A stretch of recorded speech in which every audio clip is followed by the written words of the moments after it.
Buenos días, soy Leonardo Guidi, analista financiero de Grupo Carey y vamos a ver el resumen semanal correspondiente al viernes 17 de diciembre de 2021. Bueno, tuvimos nuevamente una semana volátil en el mercado. Desde más o menos finales de noviembre estamos con un régimen de volatilidad bastante más alta de la que veníamos trayendo durante los últimos meses. Igual tengan en cuenta de que estamos en un año muy poco volátil para lo que son los años normales en Wall Street, así que entiendo que vengamos mal acostumbrados, que estemos un poco sensibles a la volatilidad, pero bueno, miren, a pesar de lo que pasó esta semana, si yo tomo la medición desde el récord histórico del Standard & Poor's, más o menos estamos hablando de menos de un 2% de caída desde el récord histórico. Lo que pasa es que obviamente tenemos una volatilidad que se está mostrando bastante más alta de lo que venía. Y bueno, recuerden que,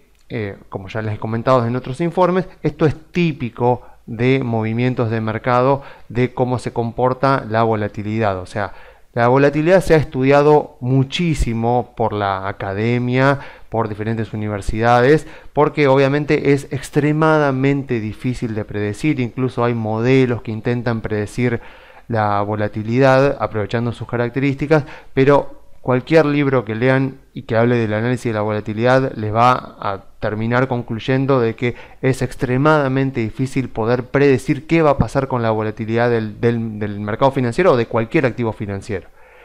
Lo que sí se sabe son dos cosas de la volatilidad, y número uno es que la volatilidad es un oscilador, o sea que es un dato, digamos, es una variable de los activos financieros que siempre tiende a revertir a la media. Más o menos la media histórica de la volatilidad del Standard & Poor's es del 18%. Entonces, ¿qué quiere decir? Que cuando vemos periodos de volatilidad extremadamente bajos, muy abajo del 18%, lo que deberíamos esperar es que eventualmente, en algún momento, no sabemos por qué causa, va a terminar revirtiendo a la media. Y lo mismo pasa, por supuesto, cuando vemos momentos de muy alta volatilidad, muy por encima del 18-20%, como por ejemplo pasó el año pasado. Cuando vemos semejantes niveles de volatilidad, a pesar de todo lo que esté pasando, tenemos que saber que eventualmente va a retornar a la media. Piensen, por ejemplo, que 2017, que fue el primer año de Trump, fue un año donde el Standard & Poor's subió más o menos un 21% y la volatilidad fue extremadamente baja. Si uno miraba el VIX, por ejemplo, en aquella época, estaba más o menos en el 9%, o sea, teniendo en cuenta que un promedio histórico del 18 estaba muy abajo. Bueno, obviamente, ¿qué pasó? 2020 fue un año de volatilidad más alta del promedio e incluso terminó con una baja de casi el 20% del Standard & Poor's en el último trimestre del año. Bueno, ahí fue justamente el 2018, fue un año de volatilidad relativamente más alta y bueno, fue un año que terminó siendo negativo para las acciones, porque otra característica que ya conocemos siempre es que las acciones tienden a subir con mucha menos volatilidad con la que después bajan, por la sencilla razón de que cuando las acciones bajan, la gente se pone nerviosa, se retroalimenta el sentimiento inversor negativo, la gente empieza a cometer imprudencias, se empiezan a vender, empieza el efecto manada y bueno, eso retroalimenta por supuesto la volatilidad. Pero como vemos acá, la volatilidad es bajista, pero también es alcista, como vemos acá en un par de velas verdes bastante grandes que ha mostrado el Standard & Poor's durante las últimas semanas.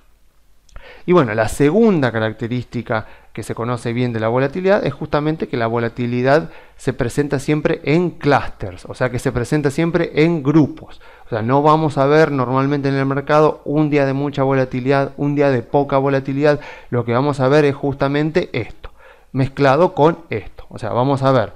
periodos donde vemos que las velas del mercado son pequeñas, o sea que la volatilidad viene relativamente tranquila, digamos por debajo del promedio incluso podría ser. Vemos incluso que las tomas de ganancia, los días que son bajistas, incluso pueden ser con poca volatilidad. Vemos incluso acá periodos de lateralización en el récord histórico del Standard & Poor's con días de muy poquita volatilidad, hasta que eventualmente sucede algo que cambia el régimen de volatilidad y lo torna de volatilidad más alta, digamos una volatilidad promedio más alta. ¿Qué es lo que estamos viendo ahora? ¿Cuándo va a terminar esto que estamos viendo en estas últimas semanas? Imposible saberlo, porque justamente pasa eso, pasa que de repente uno tiene un periodo de alta volatilidad y de un momento para el otro, tal vez sin ninguna causa aparente, se calma el mercado y empezamos otro régimen de volatilidad más baja. Bueno, acá lo que pasó fue la variable Omicron, pero ya venía hablándose de la variable Omicron en días anteriores. El mercado no parecía estar dándole demasiada importancia hasta que empezó a aparecer más información. Esa información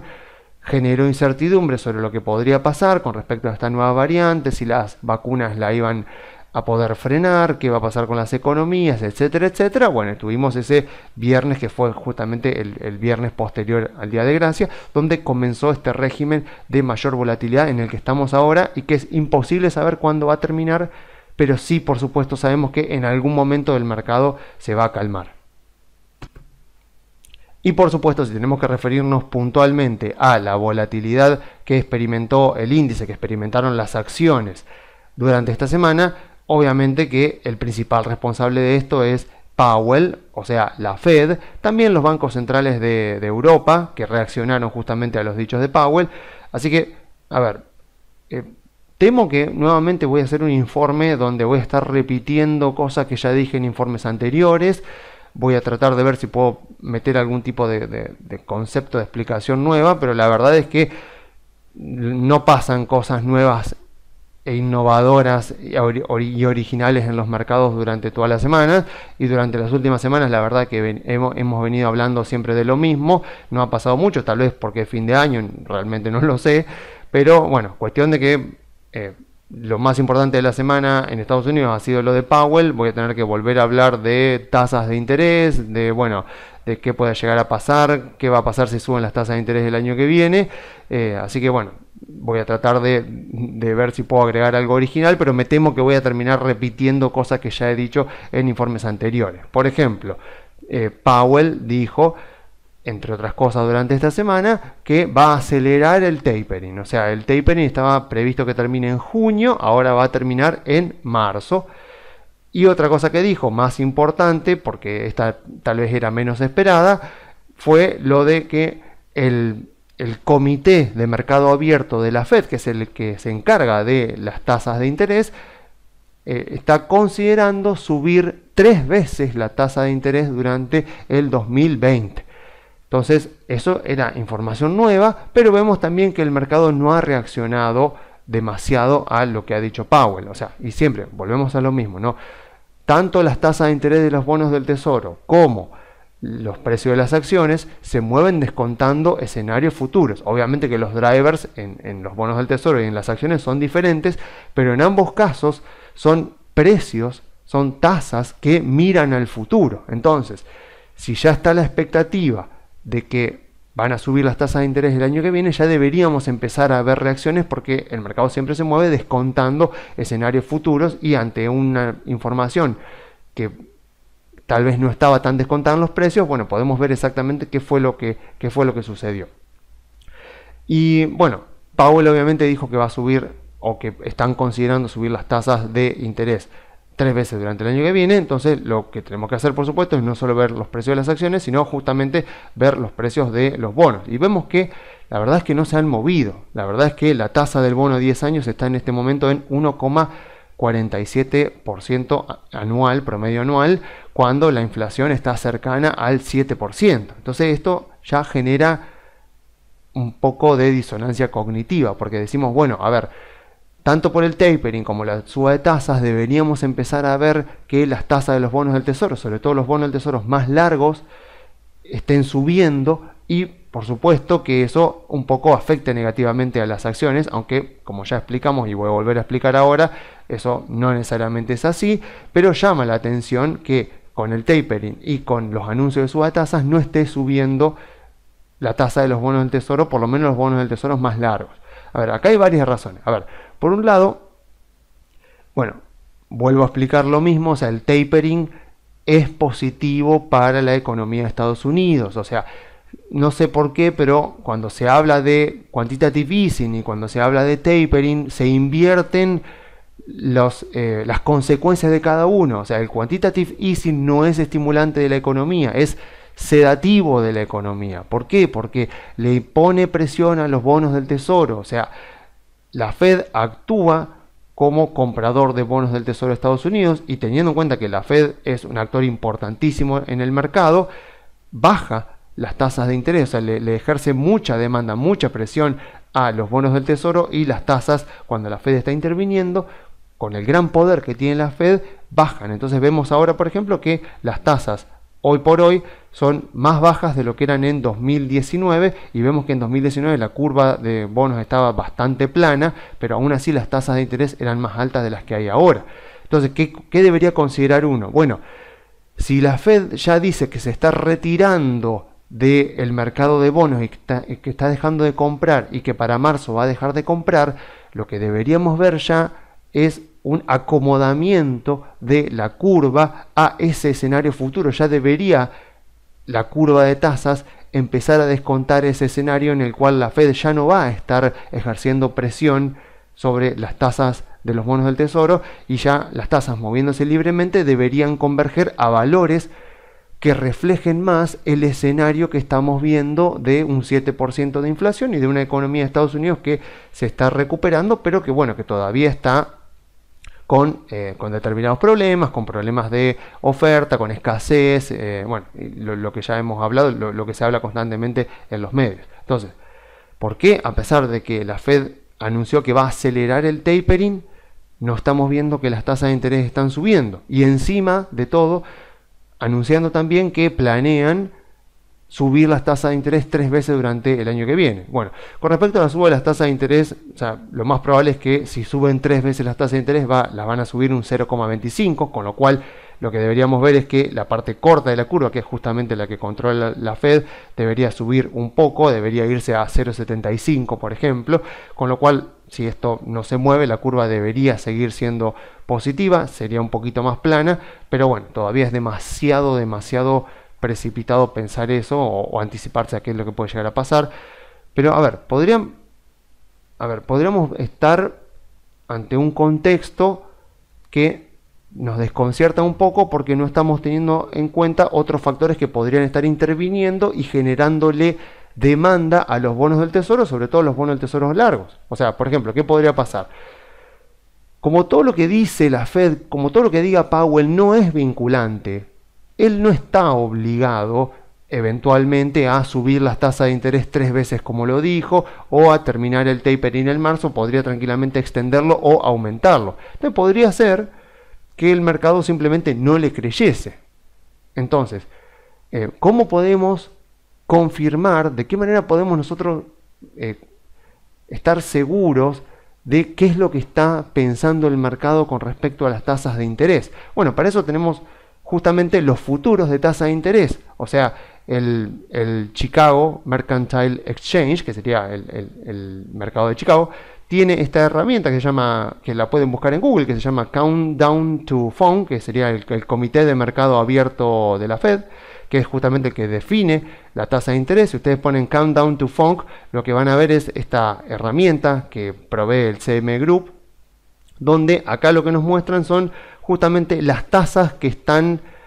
descontando los futuros de tasa de interés. O sea, vemos los futuros de tasa de interés para las diferentes reuniones de la Fed y vemos en qué valores se están operando estos futuros. Y obviamente esto es muchísimo más confiable con respecto a lo que diga Powell, porque esta es gente que está jugándose dinero acá. O sea, es gente que está comprando con una expectativa futuro. O sea, Powell no está, como diría Nassim Taleb, no está jugándose la piel, no está poniendo nada en juego cuando dice, bueno, el año que viene vamos a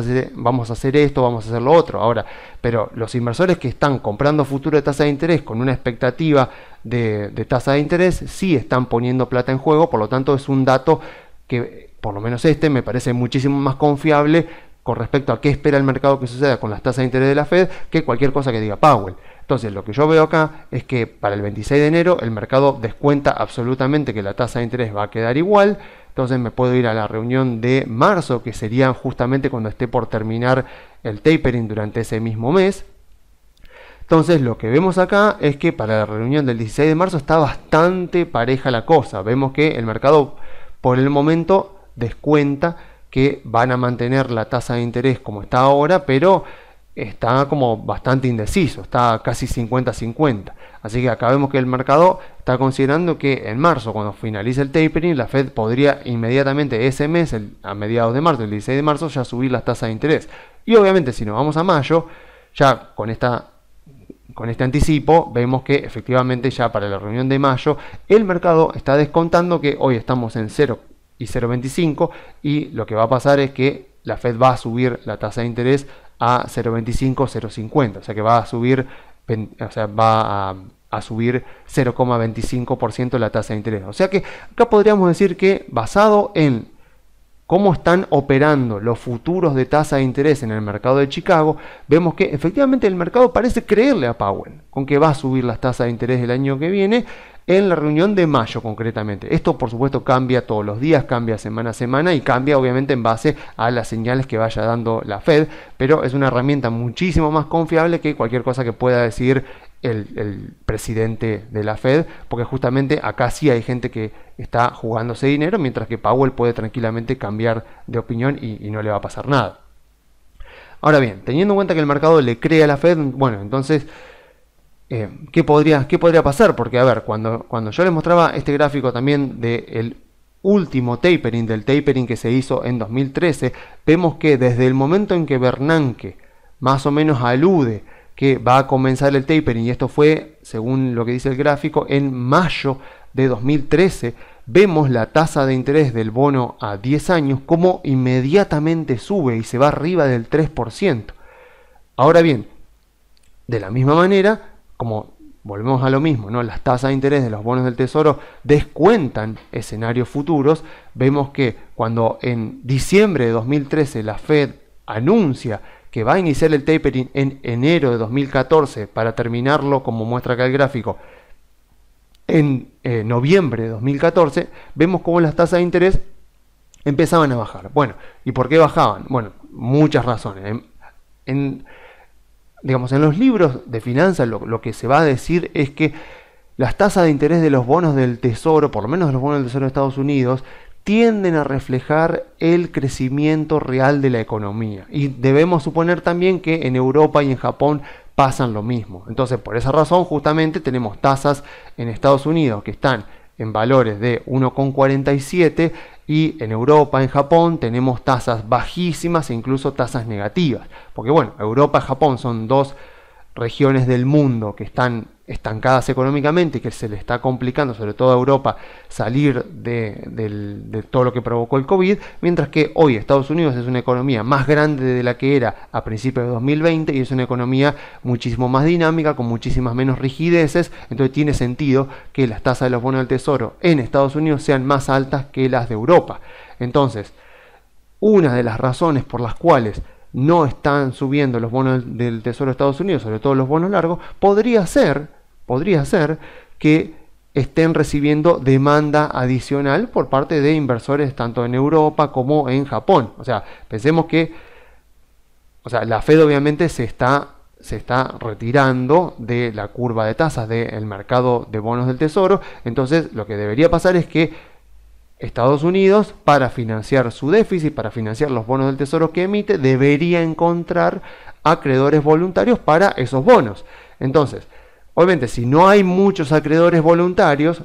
obviamente lo que va a pasar es que va a empezar a subir la tasa. O sea, Estados Unidos va a tener que empezar a seducir con una mejor tasa a los acreedores para que le financien los bonos del Tesoro que está emitiendo. Vemos que, a pesar de que la Fed ha comenzado a retirarse del mercado de bonos, la tasa del bono a 10 años no está subiendo, a pesar de lo alta que es la inflación en todo el mundo. Bueno, podría llegar a ser justamente porque hay inversores institucionales en Europa y en Japón que puede ser que estén decidiendo comprar bonos del Tesoro de Estados Unidos porque tienen tasas mayores. O también podría ser justamente lo que venimos mencionando en informes anteriores, de que el mercado considera que esta inflación tan alta como vemos ahora es temporal, que es producto de estos episodios monetarios que no se han vuelto a repetir, así que una vez que los precios se acomoden, la inflación debería volver a los niveles normales de 2% o incluso menos. También obviamente por los precios de la energía y por los precios de diferentes componentes de diferentes industrias, como por ejemplo los semiconductores, o sea que más o menos podríamos englobar a eso y a la energía en un mismo grupo, porque básicamente lo que pasan son desbalances entre oferta y la demanda. O sea, la recuperación económica post-COVID ha sido más rápida de lo esperado, se han producido desbalances entre oferta y demanda, han escaseado ciertos componentes fundamentales que afectan a muchas industrias de manera transversal, y eso ha provocado, bueno, el desbalance entre oferta y demanda. Ante eso lo que pasa es que suben los precios como una señal justamente para los emprendedores, para los empresarios, para los inversores, diciendo, bueno, miren, vengan que acá hay oportunidades para invertir, y bueno, es lo que se está haciendo, se está ampliando la capacidad de las empresas de semiconductores, se está ampliando la generación de energía, tanto en Estados Unidos como en Europa, como en China también, y lo que considera la Fed y lo que considera, por lo que veo, el mercado, es que eventualmente todos estos desbalances deberían empezar a nivelarse, deberían empezar a converger a un cierto equilibrio, y que cuando pase eso deberíamos empezar a ver al dato de inflación de Estados Unidos y también al dato de Europa empezar a converger más a niveles como veíamos en 2020, pero 2020 fue un año bastante atípico, tendríamos que pensar más bien en 2019. O sea, podría estar pasando eso, podría estar pasando de que Estados Unidos, a pesar de que la Fed está dejando de comprar bonos, podría ser que esté encontrando acreedores voluntarios para sus bonos del tesoro, tanto en Estados Unidos como en el resto del mundo, o podría ser también que justamente como los bonos del tesoro tienen que descontar el crecimiento económico del país, en el caso del bono de 10 años, sería el crecimiento real promedio para los próximos 10 años, promedio anual para los próximos 10 años, bueno, podría ser que justamente el mercado esté considerando que la inflación eventualmente va a remitir y va a volver al promedio de 2% anual o más abajo, y que justamente esté descontando eso, porque si no, lo que deberíamos ver es justamente unas tasas de los bonos del tesoro que estén ya, por supuesto, arriba como mínimo del 2%. Y bueno, a ver, como comentario final con respecto a lo que dijo Powell esta semana, que es un poco más de lo mismo que venimos viendo durante los últimos 2 o 3 meses, vuelvo a repetir lo que les decía, no tomemos al pie de la letra lo que digan los presidentes de la Fed e incluso también Janet Yellen, secretaria del Tesoro de Estados Unidos, porque sobre todo lo que diga Powell no es vinculante con respecto a lo que va a hacer en el futuro. O sea, tengan en cuenta, por ejemplo, que como veíamos acá, el tapering anterior de la Fed terminó en noviembre de 2014, y obviamente la pregunta automática que le hacían a Janet Yellen en ese momento, presidenta de la Fed, era, bueno, ¿cuándo suben las tasas de interés? Y lo que decía Yellen era, bueno, van a subir pronto, pero obviamente nunca decía cuándo, y terminaron subiendo recién un año después, o sea, terminaron subiéndolas en diciembre de 2015, cuando ya todo el mercado absolutamente descontaba que la iban a subir, y obviamente la subieron 0,25%, o sea, tengan en cuenta que en lo que es el mercado de tasa de interés 0,25%, para lo que nos importa a nosotros, que son justamente los precios de las acciones, la verdad que no nos afectaría absolutamente nada. O sea, si suben las tasas de interés 0,25%, a las valuaciones de las empresas no las afectaría prácticamente en nada. Obviamente que lo que importa ahí ya es la tendencia, pero vuelvo a repetir, como siempre, las tasas de interés son apenas uno de los componentes que sirven para evaluar empresas. Y por ejemplo, Janet Yellen también, cuando veíamos esta noticia, es del 2016, es el 27 de mayo de 2016, como para mostrarle acá del Wall Street Journal, a Janet Yellen diciendo que ve aumentos de tasas viniendo próximamente, o sea, próximamente aumento de tasas, y decía, bueno, probably in the coming month, decía obviamente que se venían aumentos de tasas en los próximos meses. Estamos hablando esto del 27 de mayo, y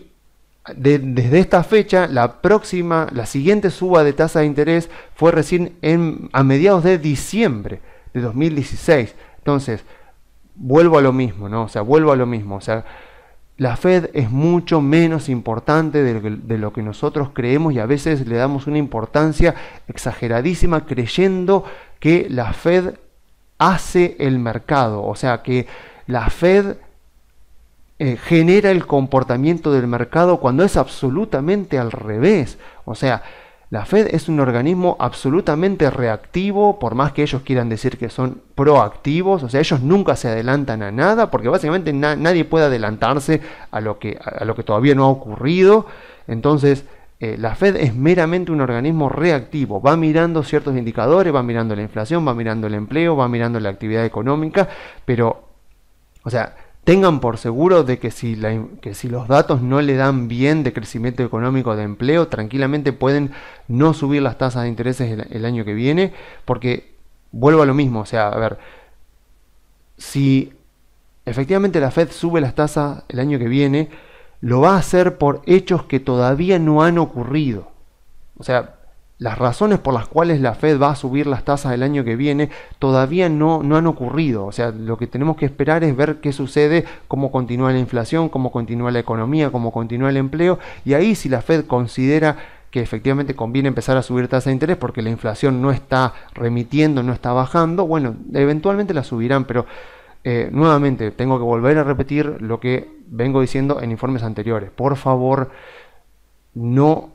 estén pensando que como Powell dijo que va a subir las tasas de interés 3 veces durante 2022, entonces hay que salir absolutamente de acciones o salir de empresas tecnológicas para irnos a empresas bancarias, por ejemplo, o empresas petroleras, porque no, o sea, creer que solamente las tasas de interés afectan el valor de las empresas, o peor aún, que es el factor más importante en la evaluación de las empresas, es un error. O sea, es un gran reduccionismo, o sea, reducir el valor de las empresas a la tasa de interés, y nos va a llevar a graves errores en nuestro portafolio, porque vamos a terminar saliendo antes de mercados alcistas que continúan vigentes. Bueno, y siempre que se toca el tema de la suba de tasas y el riesgo de que eso pueda provocar que caigan las cotizaciones de las acciones, y por lo tanto que ante la expectativa de la suba de tasa en 2022 tengamos que empezar a salir de las acciones, o por ejemplo vender tecnológicas para comprar, vamos a suponer, bancarias o acciones de consumo básico, digamos acciones un poco más conservadoras. Bueno, siempre termino remitiéndome a este gráfico que aparece en los papers de Pablo Fernández, donde él trata de resumir, y para mí lo resume de manera muy clara, de qué depende el valor de las acciones. Entonces, él lo divide bien en dos grupos: las expectativas de flujos futuros, que ahí tenemos el crecimiento de la empresa, que en realidad deberíamos decir el crecimiento de los ingresos de la empresa, y después obviamente el margen de rentabilidad, o sea, lo que sería la rentabilidad de la inversión, que acá por supuesto tenemos el margen operativo, que acá donde estarían incluidos los costos de ventas y los costos administrativos, obviamente los activos utilizados, o sea, el retorno sobre el capital, o sea, qué tan eficiente es la empresa en el uso de sus activos, si es una empresa muy intensiva de capital, si es poco intensiva de capital, y por supuesto los impuestos. Y en el grupo de abajo, digamos, esta es la parte más que concierne a la operatividad de la empresa, y esta es la parte que concierne más al riesgo, o sea, es el rendimiento ajustado por riesgo, justamente lo que evaluamos al valor de una empresa. Y en la parte de abajo lo que tenemos por supuesto es la rentabilidad que exige el accionista a la empresa, a las acciones por supuesto, tanto por estar invertido en acciones como instrumento de renta variable, en la industria a la que pertenezca la empresa, porque por supuesto hay industrias que son más riesgosas que otras, y ya puntualmente en la empresa concreta en la que estoy invirtiendo, porque obviamente también volvemos a lo mismo: dentro de la misma industria tenemos empresas que son más riesgosas que otras, que tienen ventajas competitivas diferentes a las demás. Entonces acá es donde debería condensarse la rentabilidad que exige el accionista por todo ese riesgo que está asumiendo. Y acá efectivamente tenemos la tasa de interés libre de riesgo, que es la que maneja la Fed, digamos, y es la que está reflejada en el bono del Tesoro a 10 años, y después ya el rendimiento propio de la inversión, donde acá tenemos el riesgo operativo de la empresa, que eso ya atañe más que nada a, bueno, los márgenes de rentabilidad, a la industria concreta, o sea, si está en una industria en la que hay una competencia muy grande, donde hay productos comoditizados, como podría ser, por ejemplo, la industria de las aseguradoras, por ejemplo, o la industria de los bancos comerciales, o la industria de las, no digamos de las comidas, Podríamos decir, sí, la de las comidas rápidas, por ejemplo, que está bastante comoditizada también. Entonces, claro, obviamente el riesgo operativo en una industria como puede ser, no sé, la industria de las aseguradoras, por ejemplo, donde básicamente todas ofrecen más o menos lo mismo, no es el mismo riesgo que puedo tener en Microsoft, por ejemplo, que es una empresa que tiene enormes ventajas competitivas y muy sólidas ventajas competitivas perdurables a muy largo plazo. O lo mismo con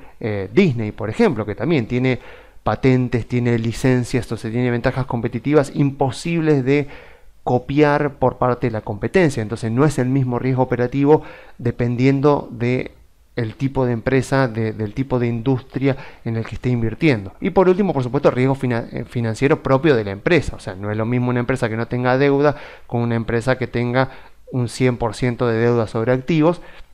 Entonces todo esto hay que tenerlo en cuenta para la valoración de las acciones de una empresa. Entonces, a ver, por ejemplo, en el 2017 la Fed estaba subiendo las tasas de interés en un año en el cual Trump estaba influyendo acá, en la parte de los impuestos, porque Trump estaba bajando los impuestos. Entonces, la Fed subía la tasa de interés libre a riesgo, con lo cual aumentaba la rentabilidad del accionista, con lo cual bajaba el valor de las acciones, pero de la misma manera Trump estaba bajando los impuestos, que aumentaban la rentabilidad de las inversiones, mejoraban las expectativas de flujo futuro y mejoraba el valor de las acciones. Entonces, acá está la cuestión, o sea, siempre que se tema porque la Fed va a subir las tasas de interés y entonces eso va a provocar que caigan los precios de las acciones, tengan en cuenta que esa es una mirada demasiado miope, demasiado reduccionista. Están mirando solamente una de las variables que entran en juego en el valor de las acciones de las empresas y están perdiendo de vista todo lo demás. Y les puedo asegurar que todo lo demás termina siendo a la larga mucho más importante, como efectivamente lo muestra este gráfico, por ejemplo, que ya lo he mostrado en informes anteriores, donde arriba se ve el rendimiento relativo que ha tenido históricamente durante los últimos 30 años el sector tecnológico con respecto al Standard & Poor's. O sea, si estamos arriba de cero, esto quiere decir acá arriba que el sector tecnológico tuvo durante estos periodos rendimientos superiores a los del Standard & Poor's, y cuando está abajo quiere decir que tuvo rendimientos inferiores. Y bueno, miren por ejemplo este periodo donde 2015 empieza la Fed a subir las tasas de interés, vean cómo sube las tasas de interés,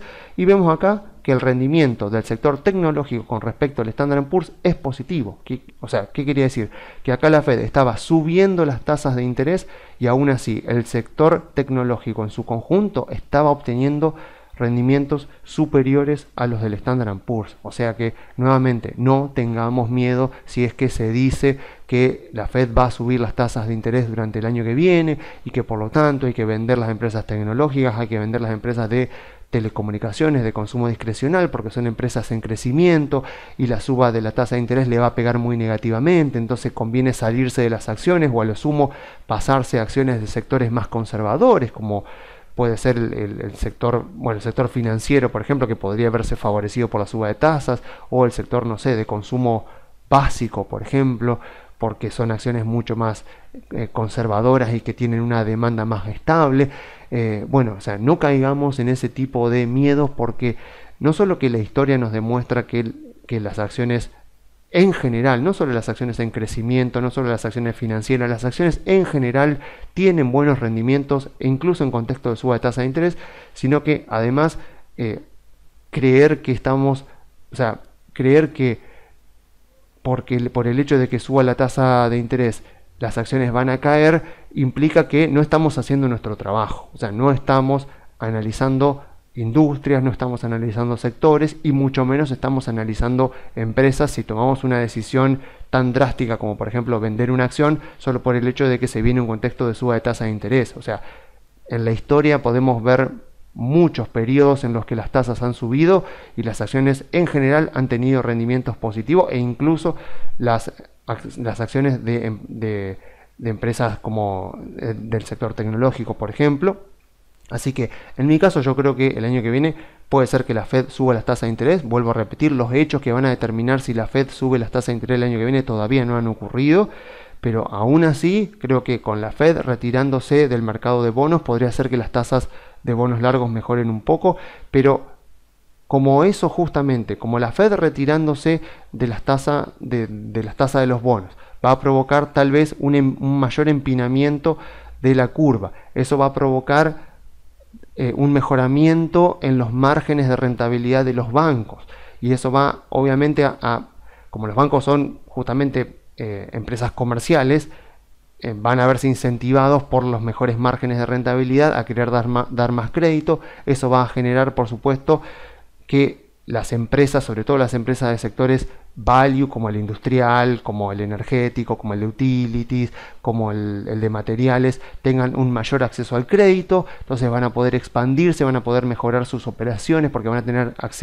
más acceso a crédito bancario. Eso va a dinamizar la economía y va a ser un círculo virtuoso, digamos, va a ser algo virtuoso para la economía en todo su conjunto, no solo para las empresas value, sino también para las empresas en crecimiento. Así que creo que incluso si la Fed sube 3 veces la tasa de interés el año que viene,